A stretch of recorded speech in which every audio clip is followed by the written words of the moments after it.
Welcome to Motivated to Lead podcast, helping you become a better leader. I'm your host, Mark Klingstein. Hi, everyone. Thanks again for joining us for our podcast this week. My name is Mark Klingstein with SEMO Partners. Each week, we interview leaders and they share lessons learned from their careers. Our goal is to help you become a better leader. This week, we're going to be hearing the career story of Steven Kwast. Steven has been a lieutenant general in the U.S. Air Force, and he retired from that position. He led large groups of people within the Air Force, including the Space Force program. He has some great thoughts to share around leadership, and since retiring from the Air Force, he has been a CEO and has led organizations. Looking forward to today's conversation with Steven. First off, Steve, can you give us just a little bit of your career story, a little bit of your history? Yeah. So, I, in most cases, people's history, have events that are their fault and events that are not their fault. And all of them make you into the person you are. So I was lucky enough to be raised in Africa. My parents were missionaries and cultural anthropologists. And so I didn't have to go to school for the first 10 years, which was really fun until I got back to America and had to go to school. Then, I always thought that I would go in as a missionary pilot because I love flying. And then I found the passion of leading and flying. And the Air Force was willing to pay for my college, which I couldn't afford. So luck and happenstance, I thought I'd just be in enough to get a little, flying in and then go into the mission field. But it turns out the Air Force was my mission field, and the rest is history. So in the Air Force, I've been able to lead through multiple different entities, whether it was combat units, administrative units. I was a university president at one point, acquisition, requirements, training, education, recruiting. So leading enterprises in all those areas. And then now I'm the president of a startup company that in fact just won Startup of the Year for America. And so now I'm leading as the president of that company. So I've been fortunate enough to have a very large and diverse set of leadership experiences, not due to my own fault, just due to luck and timing in life. Well, that's a great story. You've got every chapter. It'd be great to talk in depth about, but we're going to be kind of talking about some of your thoughts around leadership. And we have a number of new leaders that are either first-time CEOs or first-time leaders of teams, and definitely looking forward to your thoughts around leadership. I like to ask this question of almost every guest that we have on: is knowing what you know now, what advice would you have given yourself at the age of 22? Yeah, the advice I would give is don't try to do it all yourself. Build a team of people that do it together. It's a much easier road, and it's much more fun. Any advice that you received early on that, looking back, you should have ignored? I think the advice that driving a hard-nosed approach to getting things done is the way to go. What I found is that people are stubborn and they are not going to do something if they don't want to do it. So the art of inspiring and incentivizing people to do something because they want to do it, not because you told them to do it or because your vision is the right vision. First, making sure that people know that you care about them, and then they start caring about what it is you want them to do. What are there's always leadership lessons you wish you would have known earlier. Anything that stands out that you wish you've, around people, leadership, or? Yeah, it probably goes around trust, meaning, when I was a younger leader, there would be a task at hand and I would think to myself, well, I can get that done quick. I know I can do a good job. I'll just do it. And in some bizarre way, I thought I was being helpful because I was doing a job that otherwise somebody else might do. And I learned pretty quick and later than I wanted to, that when you do that, you steal away the opportunity for somebody else to do something that's important and to help them learn. And so building this trust where you have to be willing to let them fail or not do the job as well as you thought it might be done. But you lose out on building that trust with people where they trust you because you trust them, and you work it out together. So people who are driven that perfection is the standard, and no, I'm not going to let anybody else do it. I'm going to do it because I think I can do it as close to perfect as possible, is really a poison pill for the kind of trust you need to build in a team if you're going to do anything really meaningful. So moving from the military and having led large groups, how many people did you lead at one point that were under your command? Well, different commands, different sizes. So, for example, when I was commander of Air University, there were probably 260,000 people. Many of them were in student status. In Air Education and Training Command, where you're in charge of all training, recruiting, and education, again, depending on the student status, it could be pretty large. But 64,000 direct, in the direct chain of command, and then all of the students that are part of that broader team would ebb and flow into the hundreds of thousands. So talk about moving from the military into now you're an entrepreneur. And I'm sure you consider yourself an entrepreneur, even though you were in the military. You were coming up with innovative ideas and thoughts around education, as well as the other things that you did. But how has that transition been as far as moving, and what do you wish you would have known now that you're in the? Yeah. So I think that the good news is that leadership, to overuse an overused analogy, leadership is like the game of golf. Where if you get the principles down, if you get the swing down, then it's just a matter of picking the right club and using the same swing, and you get it to go in the right spot. So all of the principles that I was able to learn through the School of Hard Knocks or through failure or whatever it might be in the military have really served me well in civil society and in the private sector. I will say that the private sector is easier to lead in regards to innovation because the military is so bureaucratic and it is very status quo, and it's subordinated. It's trying to drive risk out of what you're doing, and that can make it very difficult to innovate. So I've really enjoyed the private sector because we're able to take more prudent risk, and we've been able to discover more rapidly. As we all know, risk and reward are two sides of the same coin, and you have to balance that. It's easier to balance that in the outside, and then in the military, where you have such a intricate tangle of regulatory and statutory boundaries that have grown up over the years. Because every time somebody makes a mistake, Congress throws a law or a policy or a regulation on you, and it becomes more and more entangled. Talk a little bit about your new venture. Tell us a little bit about what you're doing. Well, like in most cases, I had nothing to do with that. It's outsiders that vote, and I'm just one piece of a team here. Dr. Stuckenberg and Shannon Stuckenberg are the founders and creators of the company. But it's essentially a strategist in Dr. Stuckenberg that can see that the human race is going to need a different relationship with water if we're going to move forward. Because water scarcity is becoming more and more prevalent as more and more people are on the planet, and as people want more and more things, because everything produced has a water footprint. Like the shirt I'm wearing is about 600 gallons to make. Most people don't realize this, but 1 gallon of Coke takes 406 gallons of water to make 1 gallon of Coke. So everything we love takes water to make.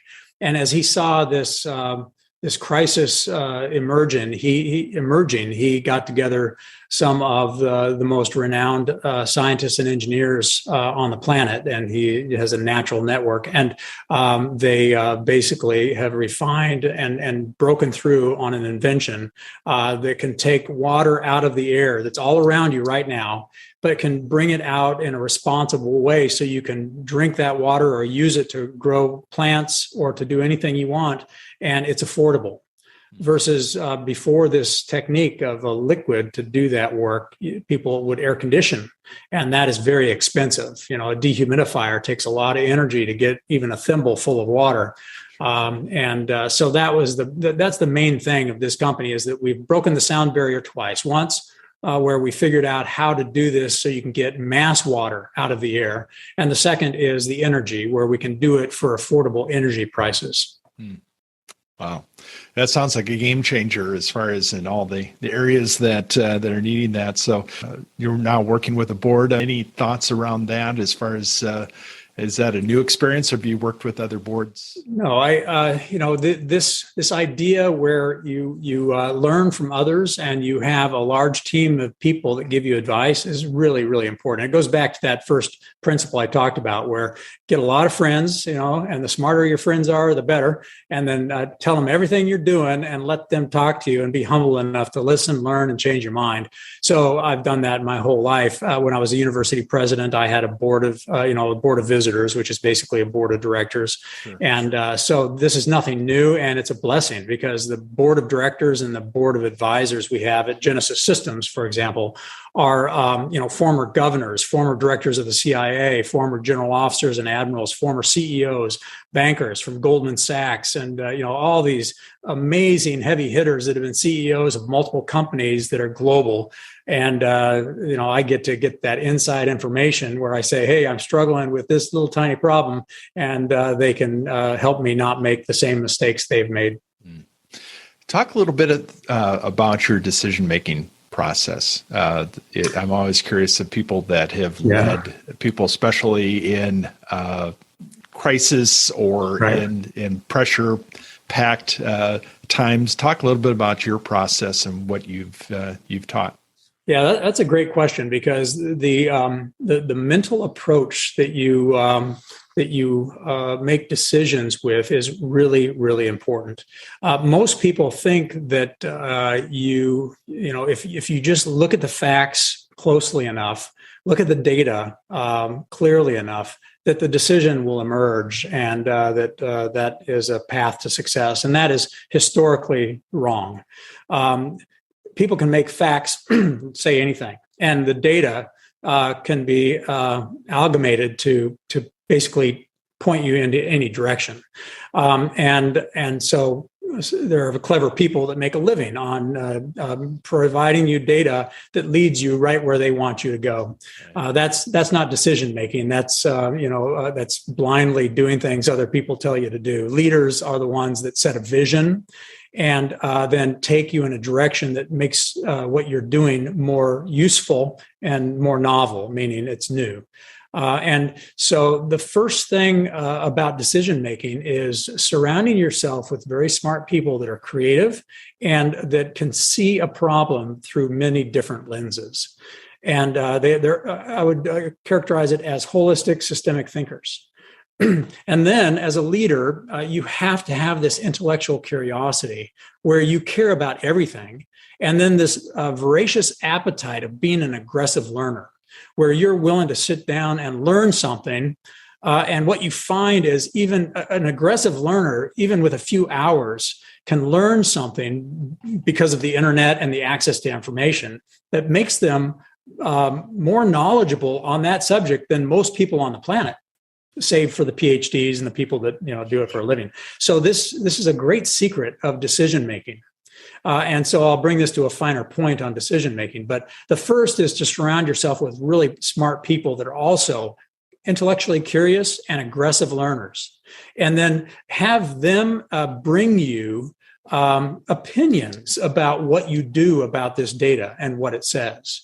You have to start with an opinion. You cannot start with a blank mind saying, I don't have any opinion on what this decision should be. I just want to see the data. Because if you do that, you will always perpetuate the past, and you will never pioneer new journeys. And the hallmark of a great leader is setting vision and moving humanity forward, uplifting the human condition and making things better, no matter what the enterprise it is you're putting your hand to, whether it's national security, education, industry, faith, morality. And so the essence of decision making is this team of people that actually have an opinion and then use the scientific method to prove that opinion wrong. And aggressively learn and then take risks to try things and fail until you succeed.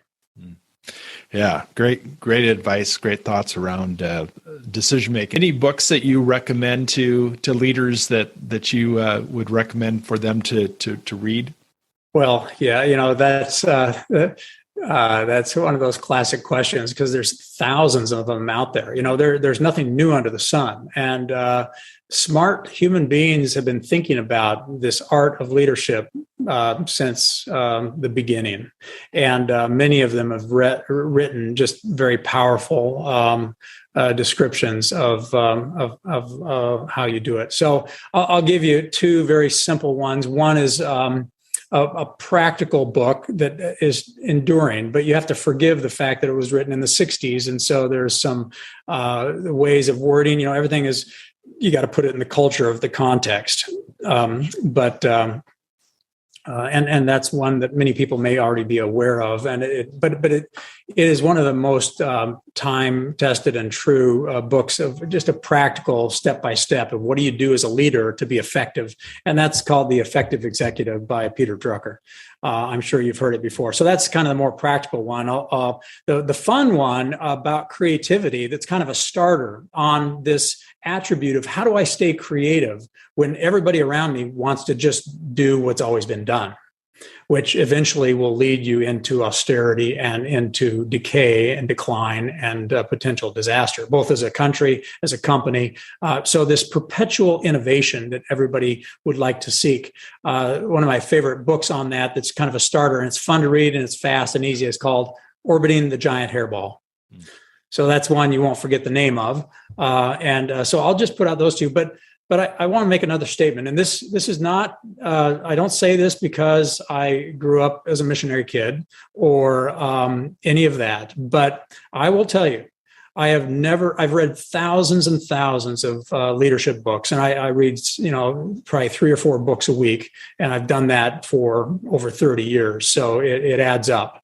And I have never, ever come across a book on leadership that was doing nothing more than recirculating, repackaging, and rewording in the context of our time what is already in the Bible. I mean, the book of Proverbs, so it talks about humility and about the need to, really be introspective and observe what's going on around you and pay attention. And when you see something you don't understand, discover, find out, pursue, be kind to other people, listen to them, respect them as much as you respect yourself. I mean, these are principles that people will sometimes discount because it is associated with religion. But the reality is very smart leaders have scribed the eternal lessons, because the one thing is true: human nature doesn't change. We are about the same, both from a cognitive perspective and a personality perspective, as we were, when we were first created. And even though we look smarter today because we build on the successes of the past, which has a wonderful attribute of exponential discovery, the reality is that great people have written about this, and they've laid down these principles that are time tested and enduring. Yeah, great thoughts. Outside of work, what do you like to do to recharge? Yeah, I like to read. I would say, I need to be on your list of books that you're reading, so you could. Yeah, and again, for example, in this company, I have the Time to Think Club where I give out books, and so I give out books topically, for the young engineers, and I lead them along where the early books are a little more fun and interesting, and then I leave the really heavy ones for a little later on when they're getting really good at absorbing that kind of heavy information about who who they are as a human being and how they can be more effective at doing whatever they're doing. But there's another component of leadership that this one gets to, and that's the physical component of it. Leaders require great energy because it is mind-numbingly hard to be a good leader. And it's not about the size of the organization. If you organize it right, you only have about 12 people or less that are really working for you. And, you're paying attention to that. You're nurturing that. You're not trying to lead 100 people or 6,000 people. You just can't do it. The human brain and the dynamics of social interaction just can't absorb it. But you need energy. And we know that the more active you are physically, the better your brain fires the synapses to learn. So what I do is I actually work out and read at the same time. Now, I can't work out really aggressively when I'm learning, whether it's listening to a book, but the more senses you can be firing when you're learning, the better you'll learn it. That's a known fact. So I will, try to read it out loud, write it, and see it, or I'll work out and listen so that I'm firing as many synapses in my body, and it's a physical and a mental thing. But it comes down to the free time. I do those things that keep me balanced, and that is I eat healthy food. So I like to cook, where I'm bringing in all natural and healthy things for my body. So my hobby makes me healthy. I like to spend time just being silent and thinking. Time to think, where I'm injecting creativity and the reading that makes you see things from other people's views. That's the creativity and not just getting into a rut. And so I like doing that. Working out. I am healthy physically, and I have the energy and the strength and the endurance to tolerate all the things that happen to you as a leader. And then the other thing I do for my free time is I invest in making friends.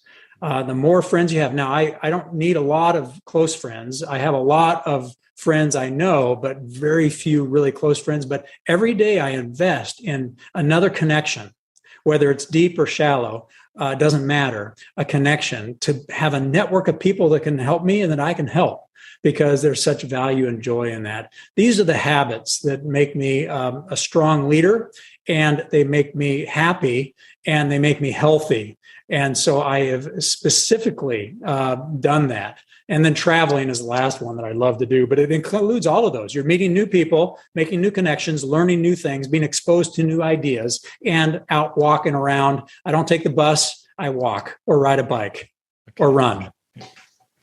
So I have to ask you, you mentioned cooking. What's your favorite, your specialty as far as your favorite dish? Yeah. So my wife and I cook together. We do all these things together because, again, our relationship is the foundation of my joy and happiness in our family. So Thai food is our favorite, but it's my wife that's the real, because she has a beautiful friend that's from Bangkok that taught her to cook Thai, and she has become a Thai sister. And so I benefit from that. I'm her sous chef when we cook Thai, but if it's meat, I do the meat. And she does everything else. Okay, great. What parting advice would you give a new leader? Yeah, I would give them the advice that humility is the most important attribute to being a good leader. Because when you're humble, you recognize that you can first see the log in your own eye before you point out the sliver in your brother's eye. You can really see quickly how much you hate other people's bad behavior, but how much do you hate your own behavior when it's bad? So this humility, Jane, humility is where you also are a teammate, where you don't think you know it all. You are willing to be vulnerable. These are all the true keys to being a great leader, where your team loves you. They fear you because you hold them accountable and you're tough, but they know you love them to the point where you'd do anything for them. You'd move heaven and earth for them. And that only comes with a humble heart, a humble spirit. People can sniff out arrogance, pride, and my way or the highway in a millisecond. And they'll do the job if they have to for a paycheck. But when the chips are down, or when you're in a combat situation, they'll cut and run if they don't love you and think that you are the kind of person worth taking risk for. But if you are humble, they will. Well, I sure appreciate you taking time out today to talk to our audience. I know this is going to be helpful, and wish you continued success as you lead your new venture. And it sounds like a great solution to a real problem that we have in the world today. And wish you that success and well, thank you, Mark. Thoughts. Thank you for this time and the opportunity. It means a lot to me. And good luck to everybody listening. Make it practical. Do something. Try it. And if it doesn't work, try something else. Thank you for listening to the Motivated to Lead podcast. Please subscribe on iTunes. You can also see a video version of this interview at motivatedtolead.com. This podcast is brought to you by SEMA Partners, helping you find your next great leader.